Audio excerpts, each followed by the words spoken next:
Friends, திலகா கிச்சன்லேருந்து திலகா பேசுகிறேன். இன்றைக்கி நம்ம ரேஷன் பச்சரிசியை வச்சு கஞ்சி வத்தல் போட போகிறோம். அது எப்படி போட போகிறோம்னு பார்க்கலாம் வாங்க. அதுக்கு முதல்ல ரேஷன் அரிசியை நல்லா ஒரு 2 முறை தண்ணி ஊற்றி ஊற வச்சுருங்க. அந்த ஸ்மெல்லாம் போயிட்டு அழுக்கெல்லாம் போயிடும். அதுக்கப்புறமா அதை வடிகட்டிட்டு நல்லா காய வச்சு இந்த மாதிரி மிக்சியில் பவுடராக அரைச்சி எடுத்துக்கலாம். இதில் நான் எடுத்திருக்க அளவு 8 அழாக்கு எடுத்திருக்கேன். இந்த 8 அழாக்குக்கு ஒன்றுக்கு 1 அழாக்குக்கு 4 அழாக்கு தண்ணி சொல்லிட்டு 8 அழாக்குக்கு 32 அழாக்கு இந்த அழாக்கு எடுத்திருக்கேன். இதில் 32 அழாக்கு தண்ணி வச்சு சூடு பண்ண வச்சிருக்கேன். இதில் நம்ம 8 அழாக்குக்கு 16 அழாக்கு தண்ணி ஊற்றி கரைச்சி வச்சுக்கலாம். ஃபர்ஸ்ட் மாவை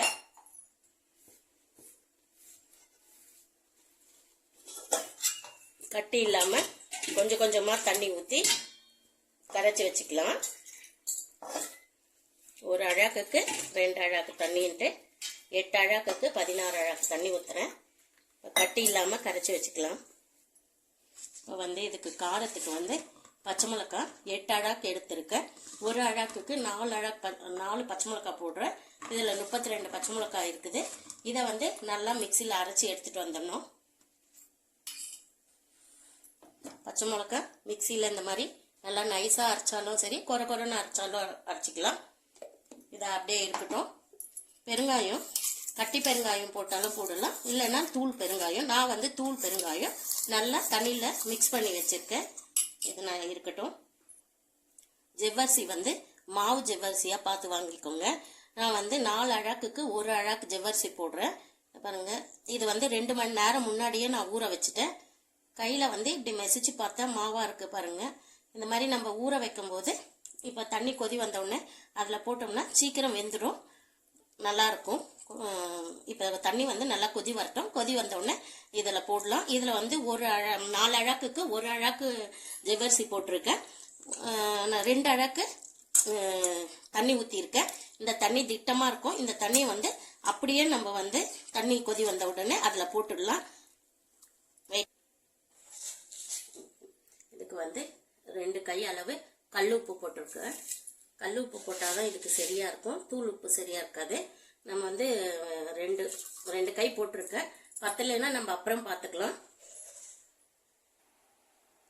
தண்ணி சூடாயிடுச்சு.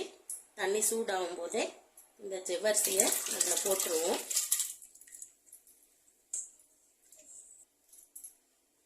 ஜவ்வரிசி போட்டுட்டு அப்படியே இருக்காம கொஞ்சம் மிக்ஸ் பண்ணி கொடுத்துட்டே இருங்க. ஒரு இடத்துலையா நின்றுச்சுன்னா அடி பிடிச்சிரும்.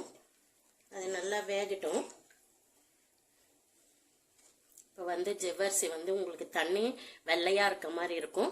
ஜவ்வரிசி நல்லா வெந்த உடனே கண்ணாடி பதத்துக்கு வரும். அதுக்கப்புறம் நம்ம மாவை மிக்ஸ் பண்ணிக்கலாம். வேகட்டும் ஜவ்வரிசி. இப்போ இந்த கரைச்சி வச்ச பெருங்காயத்தை இதில் ஊற்றிடலாம். ஜவ்வரிசிலாம் மேலே வந்திருக்கு பாருங்க. ஜவ்வரிசி வெந்துடுச்சு. இந்த நேரத்தில் நம்ம இந்த பெருங்காயத்தை போடுவோம். அப்புறம் ஊற்றினோம்னா அங்கே இங்கே கட்டி முட்டி ஆகிடும்.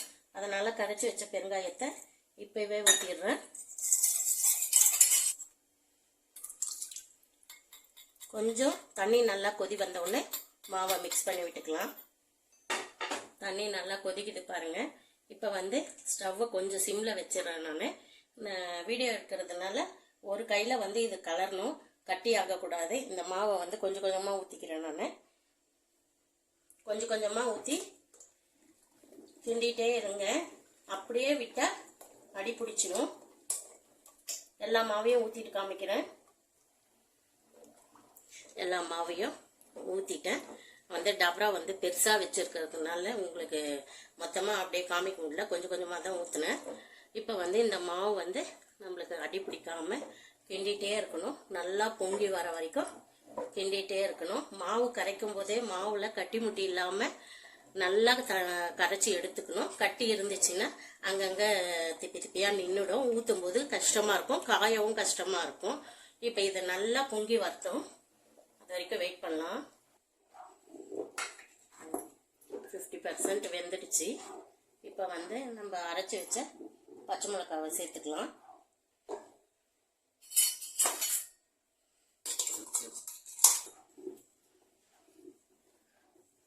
மிளகாய் ஊற்றி நல்லா மிக்ஸ் பண்ணியாச்சு.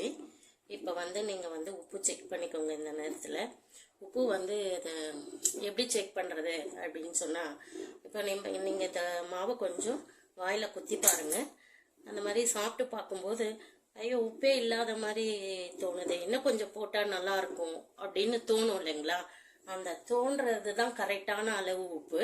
அதோட ஸ்டாப் பண்ணுறங்க. அதுக்கப்புறமா நம்ம காய வச்சு எண்ணெயில் பொரிக்கும் போது உப்பு கரெக்டாக இருக்கும். அதுக்கு மேலே கம்மியாக இருக்குது இன்னும் கொஞ்சம் போடலான்னு போட்டிங்கன்னா உப்பு வந்து சாப்பிட்டு முடித்த உடனே வத்தலில் கரிக்கிற மாதிரி இருக்கும். அதனால் உப்பு கம்மியாக இருக்குன்னு சொல்கிறப்பவே தேவையான அளவு உப்பு தான், அது கரெக்டான பதம். இப்போ இதை நல்லா பொங்கி வரட்டும், வெயிட் பண்ணலாம். கஞ்சி வத்தல் ரெடி ஆயிடுச்சு பாருங்கள். நல்லா திக்னஸாக வந்திருக்கு. இங்கே பாருங்கள், இந்த பதம் வந்தால் கரெக்டாக இருக்கும். குழக்குழப்பு தன்மையோட கரெக்டாக இருக்குது. வெந்துச்சான்னா நீங்கள் தண்ணி கையில் தொட்டுக்கிட்டு இப்படி பார்த்தீங்கன்னா ஒட்டாமல் வந்துச்சுன்னா வெந்துச்சுன்னு அர்த்தம். அதுவும் தெரியல அப்படின்னு சொன்னால் இங்கே பாருங்கள், பாத்திரத்தில் ஏடு படிஞ்சிருக்கு பாருங்கள். பாத்திரம் சுற்றி ஏடு படிஞ்சிருக்கு பாருங்கள். அந்த பதம் வந்ததுன்னா வெந்துச்சுன்னு அர்த்தம். புதுசாக வந்து ட்ரை பண்ணுறவங்க நிறைய ட்ரை பண்ணாதீங்க. 2 அழாக்குக்கு 4 2 அழாக்கு போட்டிங்கன்னா கரெக்டாக இருக்கும். உங்களுக்கு குக்கரில் கூட செஞ்சுக்கலாம். நீங்கள் நிறைய ட்ரை பண்ணும்போது நம்ம வந்து இந்த மாதிரி துடுப்பு வச்சு தான் வேறு ட்ரை பண்ணோம். ஏன்னா கையெல்லாம் ரொம்ப நேரம் கிண்டிகிட்டே இருக்க முடியாது உங்களுக்கு.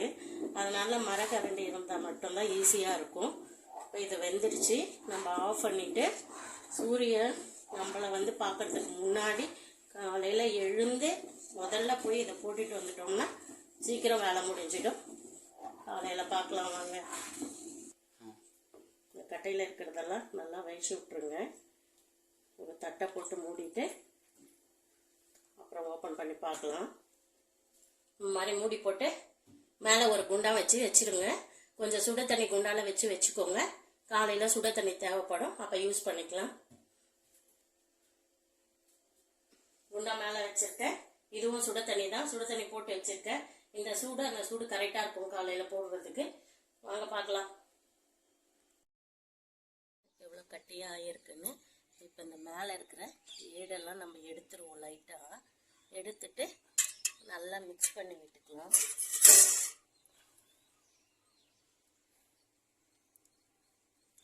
ஏடு வரல, அப்படியே எடுத்துக்கலாம். ஒரு தண்ணி வச்சுக்கோங்க. இப்படி நல்லா மிக்ஸ் பண்ணி விட்டுக்கலாம். ஜவ்வரிசிலாம் பாருங்கள் எப்படி இருக்குது, நல்லா முத்து முத்தாக இருக்குது பாருங்கள்.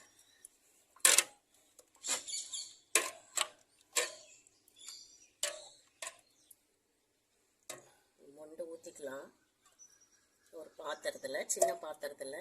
அது ஈஸியாக இருக்கும். நான் வந்து கிண்ணத்தில் ஊற்றி வச்சுருக்கேன்.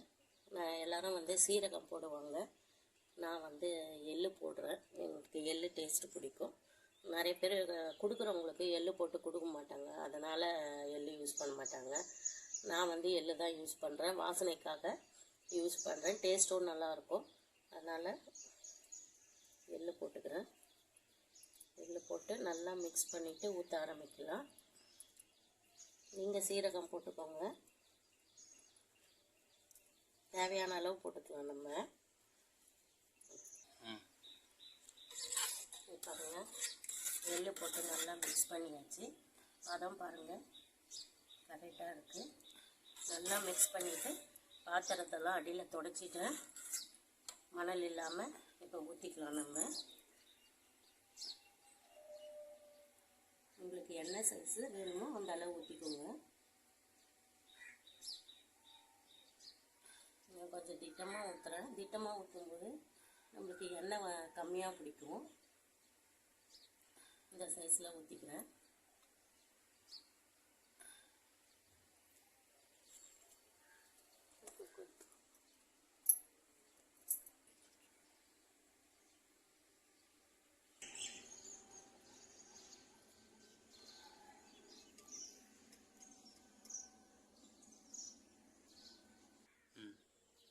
இந்த மாதிரி ஊற்றிக்கோங்க. சொல்ல மறந்துட்டேன், இது ஊற்றுறதுக்கு முன்னாடி இது வத்தலுக்கு உண்டான வேஷ்டி ரேஷனில் கொடுத்தது. அதுக்காக மட்டுமே நான் யூஸ் பண்ணுறது.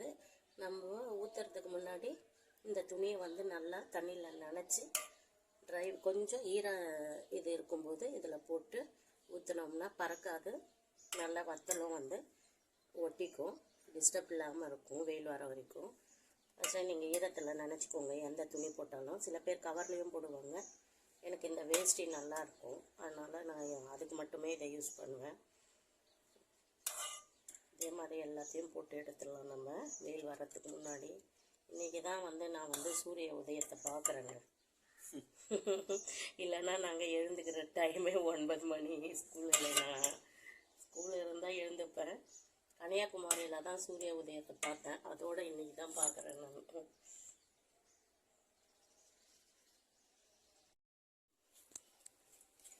எல்லாம் போட்டு முடிச்சாச்சு. வெயிலில் தெரியலையான்னு தெரியல. இதை நல்லா காயிட்டோம். சாயந்தரமாக பார்க்கலாம் எப்படி இருக்குன்னு. 75% தான் காய்ஞ்சிருக்கு. இன்னும் 25% காயணும். இதை நாளைக்கு காய வச்சுட்டு நாளைக்கா பிரித்து எடுக்கலாம். இப்போ எடுத்துகிட்டு போய் உள்ளே வச்சிடலாம், அப்படியே மடித்து வச்சிடலாம்.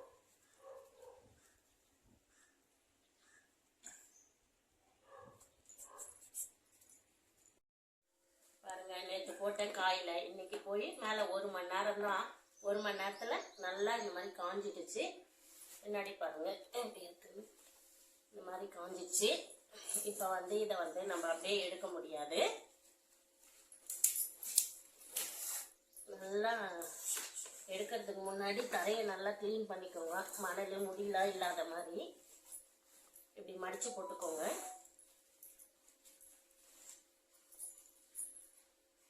கொஞ்சோண்டு நல்ல தண்ணி எடுத்து பின்புறமாக இந்த மாதிரி தெளிச்சு விடுங்க.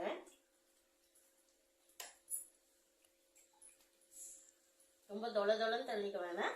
சும்மா அந்த பின்னாடி ஈரம் பட்டாலே உங்களுக்கு இப்படி திருப்பும் போது வந்துடும். ஒரு 2 நிமிஷம் 3 நிமிஷம் வெயிட் பண்ணலாம்.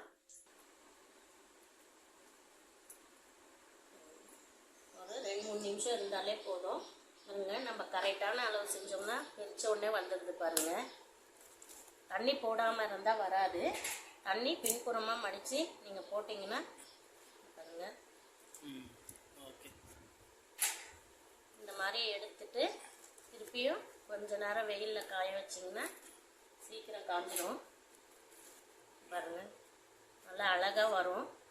தண்ணி கொஞ்சம் தெளிச்சிட்டு ஒரு 2-3 நிமிஷம் வெயிட் பண்ணுங்கள். நல்லா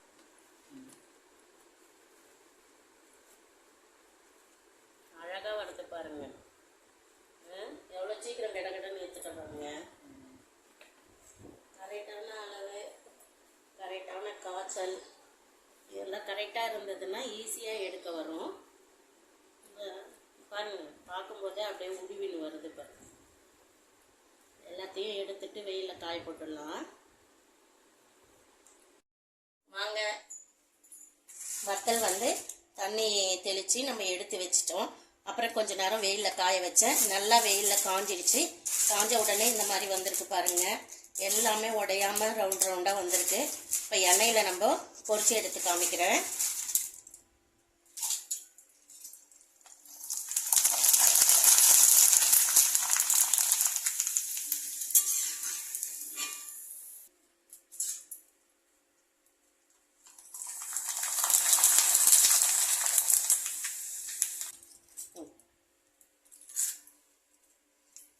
எப்படி நல்லா பொரியுது பாருங்க. பொரியும் போது எண்ணெயையும் கரெக்டாக சூடு பண்ணி வச்சுட்டு போடுங்க.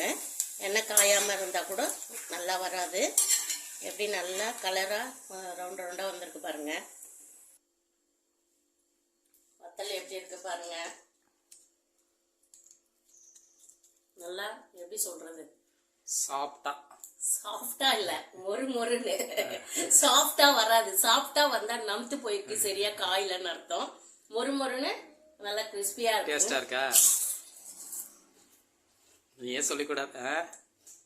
நான் ஏன் சொல்லக்கூடாது? வேற லெவல்ல இருக்கா? வேற மாதிரி. சும்மா சொல்லக்கூடாது, சூப்பரா இருக்குது. நான் 1/4 கிலோ ஜவ்வரிசி போட்டிருக்கேன். சரி, குழந்தை கொஞ்சம் வச்சிருமா தம்பி.